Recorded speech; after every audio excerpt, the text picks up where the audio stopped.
Alors ce qui m'intéresse ce matin, c'est que vous travaillez en ce moment sur le virus. Je travaille, mais pas forcément au labo, puisque on travaille sur ordinateur avec un collègue, et puis c'est tout. On n'a pas d'expérience, on peut dire, mais l'expérience vient de la maladie elle-même, de toutes les mesures qui sont faites actuellement dans les laboratoires sur les patients. Et vous êtes arrivé à certaines conclusions. Alors, nous sommes arrivés à la conclusion qu'effectivement, il y avait eu une manipulation au sujet de ce virus. C'est-à-dire?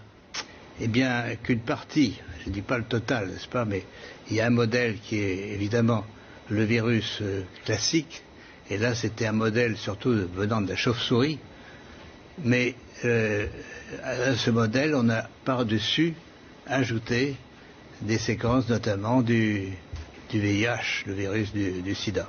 Mais quand vous dites on a ajouté, qui a ajouté? Moi je ne sais pas. Mais c'est pas naturel, c'est ce que vous voulez dire? Non, ce n'est pas naturel, c'était un travail de professionnel, un travail de biologiste moléculaire. C'est un travail très minutieux, on peut dire d'horloger, on peut dire au niveau des séquences. Mais dans quel but? Dans quel but, ça n'est pas clair. Moi je l'expose, si vous voulez. Mon travail c'est d'exposer les faits, c'est tout. Je n'accuse personne, je ne sais pas qui a fait ça et pourquoi. La possibilité, c'est peut-être que ils ont voulu faire, on ne sait pas, on a voulu faire un vaccin contre le sida. Donc on a pris des petites séquences du virus et on les a installées dans la séquence plus grande du coronavirus. Alors je suis pas sûr de comprendre tout ce que vous dites. C'est-à-dire que dans ce virus, il y a une part de VIH? Voilà, c'est ça. Le matériel génétique du virus est un long ruban d'ARN, n'est-ce pas? Comme de l'ADN, mais c'est de l'ARN. Et dans ce long ruban, à une certaine place, on a fixé des séquences petites de VIH. Et ces séquences petites ne sont pas petites pour ne rien vouloir dire. Elles ont la possibilité de modifier, par exemple, ce qu'on appelle des sites antigéniques. C'est-à-dire, si on veut faire un vaccin, on peut très bien modifier la protéine qui est exposée pour le vaccin par une petite séquence venant d'un autre virus. Mais vous êtes certain de ça? Parce qu'on a dit que le bruit a couru, que c'était d'une origine humaine finalement, et ça a été ensuite réfuté par la plupart des autorités scientifiques quand même. Il y a quand même une volonté d'étouffement, si vous voulez.